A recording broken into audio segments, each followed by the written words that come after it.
Hello and welcome to the Orange Cyberdefense virtual panel discussion, where today's theme is Optimal Cyber Defense, Blended Insights for a Layered Approach. My name is Stuart Reed and I'll be hosting today's session that will last for around 20 to 25 minutes. I'm joined in my virtual studios today by a panel of guests, including Dominic Trott, who is Orange Cyberdefense UK Product Manager, and two very special guests, Deborah Haworth, Chief Information Security Officer at Penguin Random House Books, and Justin Torgout, Detective Superintendent and Director at the Cyber Resilience Centre for the Southeast. So thank you all very much for joining me today. Now, there is no doubt that the recent world events have had lasting and far-reaching effects. And the way that we now view the digital world has inevitably changed too. Almost without exception, organizations of all sizes and types have had to adopt and adapt to business continuity in a digital way, utilizing technology to allow at a very minimum the ability for their workforce to operate remotely. For many, that has meant their digital transformation initiatives have accelerated, and invariably has also meant that the digital attack service has now grown much larger and therefore a much bigger target for cyber criminals. But what do these significant changes really mean for the role of cybersecurity moving forward? Dominic, thanks for joining us here today. Why are we increasingly talking about a blended approach to cybersecurity? What does it really mean to people? Yeah, thanks, Stuart. Great question. Well, I think there's a number of ways that we can go about thinking about this. So in the first instance, I certainly like to talk about security. Maybe that makes me old-fashioned, but conscious that cybersecurity is a topic that is very broadly understood and recognized. And that leads me on to a couple of things. So first of all, I think a blended approach, we need to make sure we're talking about that classic holy trinity of the IT world of people, process, and technology. If we're not thinking about how we're ensuring good security across each of those, then we're potentially missing out on an aspect of the situation. So particularly how we can make sure that security is part of organizational culture. So it's not just something that's left to the security team or the IT team to think about, but rather it's something that is part of everybody's daily life without making it a tough thing, but just something that's in their conscience about the right way to go about doing things. Process, so for example, we at Orange Cyberdefense are able to bring global scale, presence, understanding, and provide the structure around that. I'm not saying that our customers don't, but we can help around this, and that can help to embed that culture, for example. And of course, the technology, huge amounts of innovation at ever increasing pace to help us to automate those tasks that simply are no longer feasible for us to conduct on a manual basis. I'd also say that a couple of other aspects. One other thing to mention might be the fact it's not just a single aspect of even of technology. So I think something that's increasingly on the agenda is the convergence of both IT and OT, operational technology. So industrial control systems, plant, etc. We can't think of them as discrete stand-alone concepts, but rather something we have to address in the round. So I think that blended approach is really critical to make sure we're not thinking about anything in isolation, but rather we're thinking about how it all fits together as part of a broader picture. Thanks, Dom. And as you touched on there, the role of Orange Cyberdefense in the UK is very much to make sure that we are addressing those changing needs and blending not just the technology aspects, but also the people, the process, and also the visibility and insight that we're able to glean from a much larger scale. Now, corporate social responsibility is an interesting one, isn't it? Because that's now extending more prevalently into the digital world. And there is now this growing expectation that organizations are going to be held accountable in assuring that their users are online in safe and secure spaces that they're providing. Now, how does having a blended insights benefit this ambition from a cybersecurity perspective? Well, I think that we can relate to this as an idea of trust I think security is just one aspect of organizational trust, how we operate in a secure way, how we are secure partners, and how we can help extend that security to our customers and to consumers indeed. And I think that goes to fulfill part of that, a blended view of organizational reputation and the conducting of society. I think these days society has become increasingly dependent on digital channels, digital transformation, whether that's from the public sector and digital citizen services, all the way through to simply the way we conduct business, the way we transact, the way we use banking services. It's filtering through so many aspects of daily life that to make sure that we're providing the security that underpins that is critical. And I think if we take that idea of the blended security piece, so the fact that it does underpin not just the technology, not even just the processes that underpin business, but the way that people go about their lives, whether it's in a professional or a personal sense, it is entirely pervasive, I think. So if you're not embedding it at the very foundation, then there's a risk that you're not doing it at all, in my view. Thank you very much, Dominic. That's actually quite a neat segue into introducing our first special guest, because you touched on the fact there that there's this kind of notion of interdependency on so many different areas, not least getting visibility across different sectors. So if I may introduce our first special guest, Justin Torgout. Great to have you here, Justin. We are very excited to be working in collaboration with your organisation for the benefit of gaining and imparting richer market insights and for knowledge sharing, and for the benefit of everyone that's joining us for the discussion today. Perhaps you could give a quick overview of the Southeastern Cyber Resilience Centre and really what it's all about. Thank you, Stuart. Thanks for the introduction, and thank you for inviting me to this event. So, as part of the UK's national cybercrime strategy, the South East Cyber Resilience Centre forms part of a network of 10 centres being stood up across England and Wales, and it follows a successful model in Scotland that's operated for the last 9 years. It's a very new and very innovative approach. The Cyber Resilience Centre seeks to establish an effective partnership between policing, between the commercial sector and the educational sector in seeking to grow, strengthen, improve business resilience both to online crime and cyber attacks, and in doing so, of course, support national infrastructure, the economy and the national strategy. So in that respect, the centre very much seeks to operate as a nexus. This is a very new approach for policing.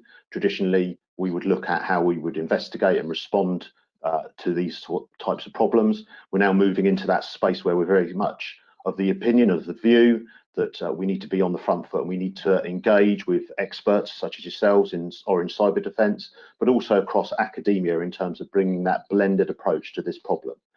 So in seeking to achieve this, the centre will undertake a number of functions, primarily to deliver effective cyber security partnership between, as I said, the public, private and academic sectors, to seek to create a model of excellence and innovation across the region and, of course, across the whole of the UK, to provide some cybersecurity consultancy and services to hard-to-reach businesses and organisations who would otherwise be unable to afford such, and that's very much about building and strengthening that whole supply chain from top to bottom, to provide and support the National Cybersecurity Centre to promote their advice, their products and their guidance, and then to work with the best emerging student talent to really not only provide some of those services, but to support the growth of cyber and ICT skills moving into the future. Excellent, thank you. And you're absolutely right. I mean, this initiative is very much an innovative initiative, and it's bringing together a whole whole range of different organizations, of different talent pools, and of different knowledge bases as well. And it fits really quite neatly with what we've already spoken about earlier in the conversation today, about the changing needs of cyber. So from the Southeastern Cyber Resilience Centre perspective, how do you see that going forward you'll be playing an active role in the changing needs of cyber?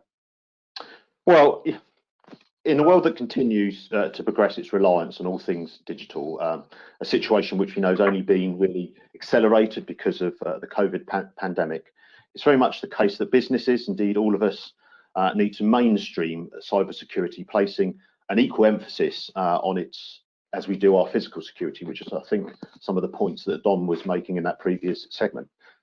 In very simple terms, and from a policing perspective, why pay thousands of pounds on alarms and locks on your offices if you're going to leave your cyber front door, open to everyone? So one of the cornerstone functions of the centre is to promote this ethos, using the combined legitimacy of policing together with technical expertise of such companies as Orange, and also, of course, our partners, as I've made reference to, in academia, in order to drive this message across all aspects of commerce and indeed the wider economy and community. A key aspect of this. Sorry, please. I was going to touch on that point, because from a cybersecurity perspective, I mean, bringing these different strands together is clearly very beneficial. Where do you see some of the biggest challenges for UK organisations over the next year or so? Well, I think we touched upon it in the previous segment, certainly in a previous conversation, forgive me. Ransomware continues to be a big global problem, and as Dom made reference to, it's about actually understanding the problem from a pure cyber or digital perspective, but it's also understanding the physical side of it. So it continues to be, certainly from the experience in policing, that the vast majority of ransomware attacks continue to be through that weak point, and that weak point being the end user of those systems. Certainly what we've seen most recently through the National Cybersecurity Centre is that ransomware continues to be an emerging threat, an emerging theme, but we're also seeing it to evolve, and it's becoming far more targeted with rather than being a more of a scattergun approach to the greater populace, we're seeing it being targeted more towards commerce, more towards companies, and certainly going into educational and third sector, charity sector, and also attacking national infrastructure sort of entities. And part of the reason we think that we're doing that is that actually, certainly if we're talking within the commercial sector, you're likely to have a victim that is far more likely to be able to firstly pay, and also a victim that is perhaps far more likely to acquiesce to the demands of the person holding them to ransom. And of course, we know that all touches upon their ability to operate and function as a company. There's also aspects around trust, the public trust within that company, and of course, critically for them, their reputation. Yeah, I think you're absolutely right. I mean, cybersecurity is now playing such an active role in all sorts of aspects of organisations, and also daily life for individuals as well. And you touched on the fact that ransomware is something that's become more prevalent in the last 12, 18 months, arguably, and certainly that's very much reliant not just on the technology vulnerabilities, but also the vulnerabilities or the weaknesses of the human interaction. So kind of underlines the real benefit of an initiative such as the Southeastern Cyber Resilience Centre, whereby we're bringing together industry, we're bringing together best practice, we're bringing together the academia side, and sharing and fostering that knowledge and experience, and helping educate the wider market as well. So for us, we're very, very excited to be part of this innovative initiative, and we look forward to being able to contribute. So thank you very much, Justin. Fascinating stuff, and I'd encourage the people that are tuning in here to check out for themselves what the Southeastern Cyber Resilience Centre does. That can be found online at secrc.co.uk, so do check that out. Thank you very much for your time today, Justin. We do have another special guest on our panel today as well that I'd like to bring in now. That's Deborah Haworth, the Chief Information Security Officer of Penguin Random House Books. Welcome to you, Deborah. Thank you for joining us today. Morning. Perhaps we could start with a little bit about your role at Penguin Random House and some of the challenges you're seeing within it. Okay, so I'm the CISO at Penguin Random House here in the UK. For anybody that doesn't know us, we publish and distribute some of the best books in the world. I would say that, wouldn't I? I think in common with many other CISOs, security directors, etc., across the globe at the moment, the main challenges we face are really relating to the huge volume of change that's involved in supporting the business as it moves to a much more remote way of working, driven by long-term digital transformation programs, but also accelerated vastly by the coronavirus pandemic. And that's a large part of what we do. And I think obviously at the same time as supporting change, we've got to manage our BAU security, such as governance over our technology issues like vulnerability and patch management. We've got to retain incident response, due diligence of suppliers, got to keep the exec informed and engaged, and we've got to sustain that positive security culture for our employees, especially, you know, as we just mentioned there, the increase in scams and ransomware at the moment. And so for me, that puts a lot of pressure on team capacity. Now, we've spoken to both Dominic and Justin about this notion of layered or a layered approach to cyber insights, and you've kind of touched on it there in terms of juggling different aspects. You know, you touched on the fact that we're battling with a global pandemic right now, which is having an impact in terms of cybersecurity postures and also our way of life and way of working, especially in a digital way. And you've talked about the kind of the business as usual BAU approach to cyber as well. Of course, you're a customer of Orange Cyberdefense. How much of what they've been saying around the importance of a layered approach is ringing true from your own experience? Well, lots of it. So Dom's point about the blended approach with the people, process, technology triad and the link to organizational culture is critical. But I would respond really to Justin and, you know, the implication that people are our weakest link. That's been a traditional view. And I think we need to move from that. And we need to stop seeing people as a weak link, and we need to invest in building them into our human firewall. People don't want to do the wrong thing, they want to do the right thing, and it's up to us to help them know what that is and how to respond appropriately. And Justin's point about being on the front foot and partnering across organizations, that's a great point. That rings really true for me, because that's essential to build security and resilience more broadly into the whole supply chain. And I would just talk about really the role of having extended advice and support available from channel partners such as Orange Cyberdefense and others that we engage with, is that they can bring specialist knowledge to help reduce that burden of capacity shortage that we've got. And it can be a way of shortcutting, getting added value from our tool sets that we might have invested in, as an example. Okay, and we've touched on in your previous point there some of the challenges that are associated with the traditional notion of cybersecurity, and we've also touched on this notion of the kind of people, process, technology in what you've just said. In terms of the evolving threat landscape, where do you see things heading in the next 12-18 months, and what would help you to address them? Well, if you'd asked me that question 10 months ago, I might have had a more certain answer for you, but I would say that the challenges for the next 12 to 18 months rest largely on the unknown, not just in the UK, but globally. The future of the world is largely unknown right now. The impact of the pandemic, the extent of it, the length of time that countries are going to go in and out of lockdown, that's largely unknown, and that has a huge impact on businesses.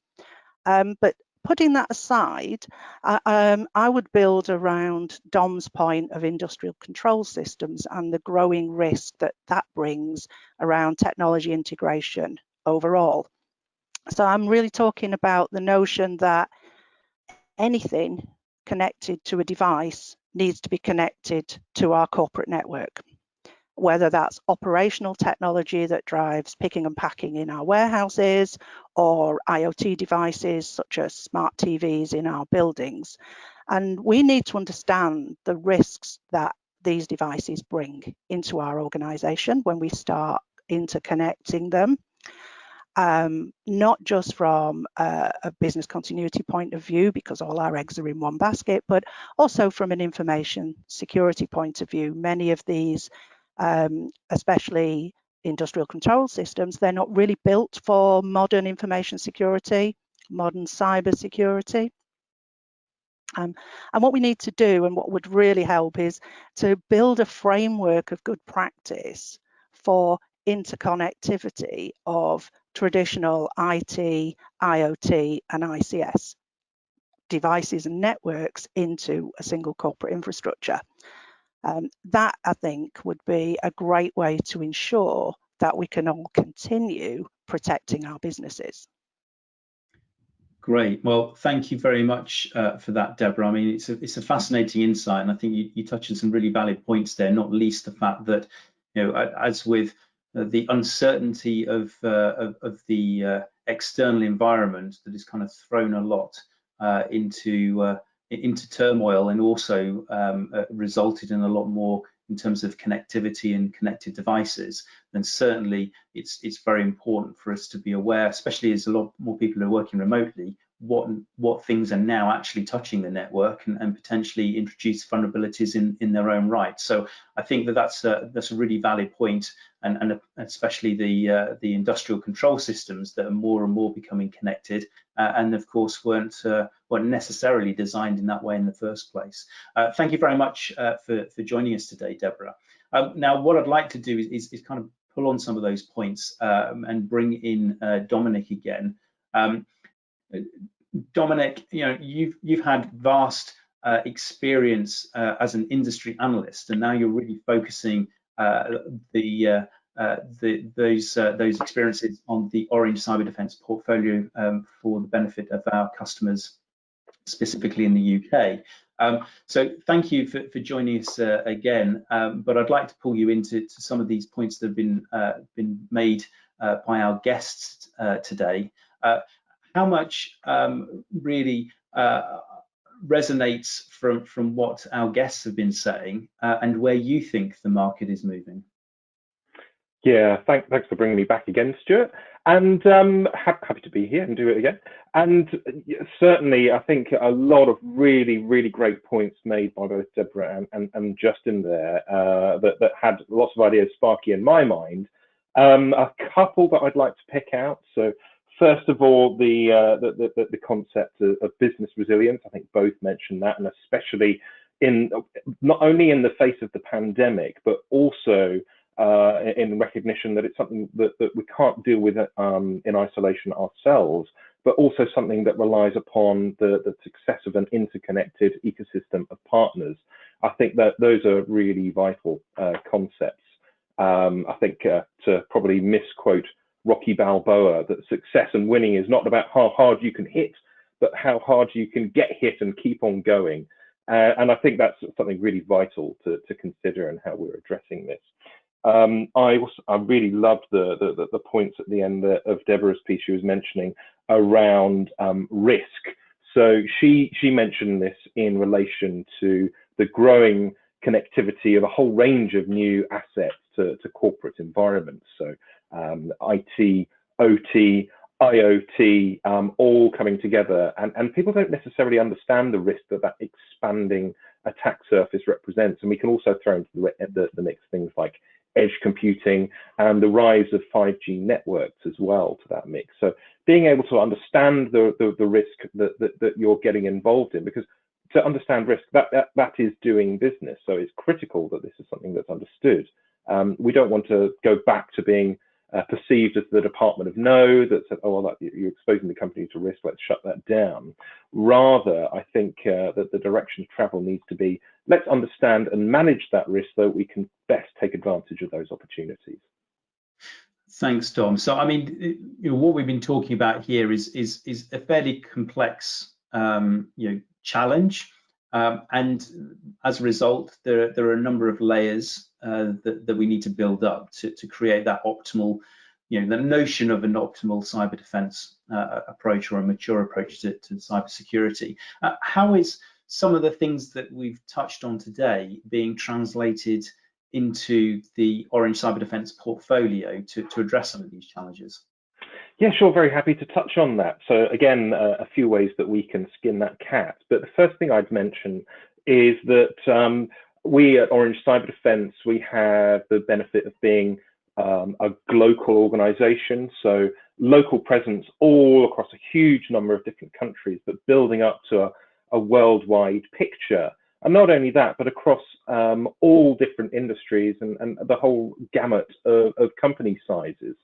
That means that we have direct insight, whether that's across our Orange Group network presence, whether it's across our Orange Cyber Defense infrastructure of SOCs, the Sense Post threat research and advisory team, or also from the work we do directly from our very large, the thousands of customers that we work with.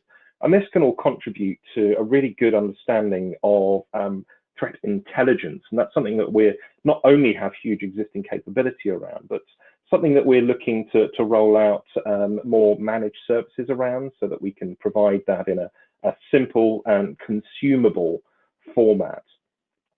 So that's one thing. And on the flip side of that, I wanted to talk about the importance of the fact I directly acknowledged Sense Post and advisory and research and the managed services we do, but also bear in mind one of the reasons, so Stuart mentioned I've actually recently joined Orange Cyber Defense.